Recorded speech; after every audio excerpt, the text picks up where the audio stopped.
Hi, my name is Keenan Harder. I'm a biology professor at Minnesota State University Mankato. I study cancer research and biology education research. Today, in this Prism video, we're going to look at how to create and apply templates so that you can create and kind of customize your own data visualization details and then apply them over and over to different data so that you don't have to keep repeating that process, right?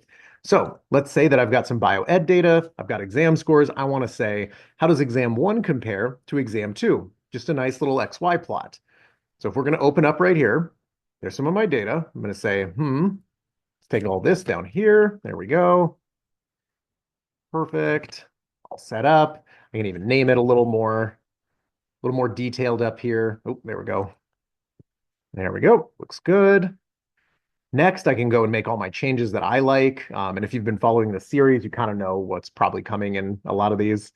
So at least out of exam data, that's out of 100 in this case, but it is luckily pretty well normalized. I'm going to go ahead and say, yep, I want it at 110, so I got some backup room on that end. I like the ticks right here at 4. I like showing at 70 because that's where my class passes.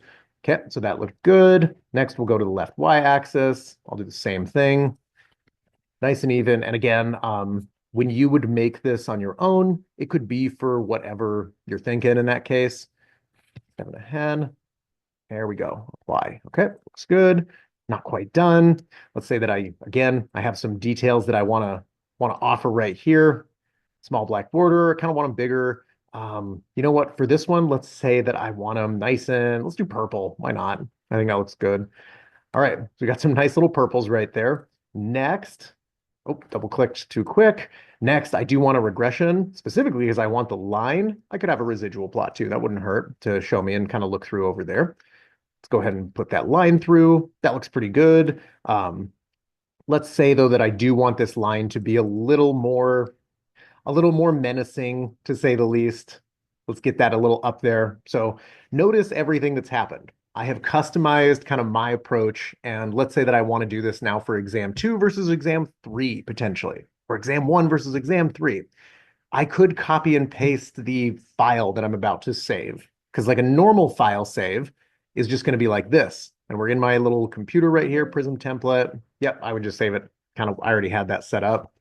But let's say that I wanted to make something unique and I had to say, oops, gotta go back up, that I want to say, I want to be able to keep all the details that I just made of this, including, and I almost forgot one of my favorite analyses, a nice little correlation to show my students and talk to them about R versus R squared values, nice, and significance.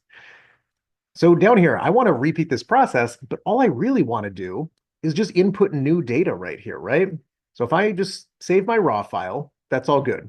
Let's say now, instead, I'm going to say, what if I want to make a template that I could always use?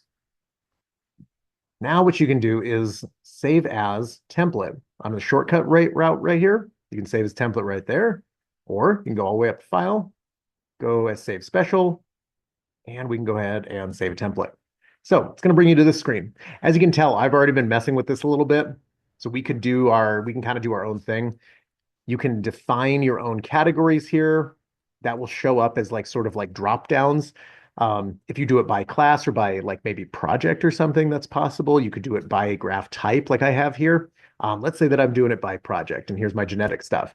I could use a template that I already have, or I could just create a new one, for example. I'm actually going to go ahead and overwrite this one and say, hey, take the entire project, use to quickly, I'm going to say input, compare, and create graphs. Now, the description down here that's optional, that's actually one of the most important parts of this because if a teammate of yours or a student or anybody else you're working with opens this up, that description right there is kind of going to tell them what to do. So if I wanted to kind of levy this a little more, I would add more like bullet points type of stuff for them because that's the first thing they're going to see. So I'm going to go and save this. Perfect. So moving on from this file, let's say 5 weeks later, we take the next exam or like the exam 3, and I'm like, I don't want to redo all this. I don't even remember what I did, for example, and I've lost my file. Hopefully not.